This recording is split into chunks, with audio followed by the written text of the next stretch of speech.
চট্টগ্রামে চাঁদা নেয়ার সময় হাতে নাতে একজনকে গ্রেফতার করেছে পুলিশ। মাদক ছিনতাই, সন্ত্রাসবাদ ও অস্ত্রবাজি করে ভয়ের সৃষ্টি যারা করবে তাদের কাউকেই ছাড় দেওয়া হবে না বলে হুঁশিয়ারি আইন শৃঙ্খলা রক্ষাকারী বাহিনীর।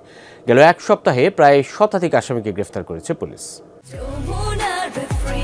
Innovation for smarter life.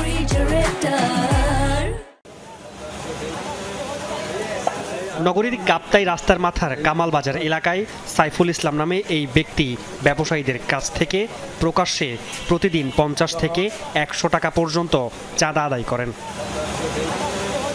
বাজারের প্রায় 300 ব্যবসায়ী থেকে মাসে অর্ধ কোটি টাকা চাঁদা হাতিয়ে নেয় চাঁদাবাজরা। গেল 25 জুলাই চাঁদা নেওয়ার সময় হাতে নাতে তাকে গ্রেফতার করে পুলিশ। যারা চাঁদাবাজের সহিত জড়িত, যেমন কাপ্তাই রাস্তার মাথায় কাঁচা বাজার আছে, সিএনজি আছে, পুরো এলাকাটাই আমরা ক্লিয়ার করে দিয়েছি। আমরা চাঁদাবাজ, সন্ত্রাস, তারা কোনো দলীয় কোনো পরিচয় নাই, এরা নিজেরাই এগুলো কাম করে। তবে এদেরকে আমরা আইনের আওতায় নিয়ে আসবো।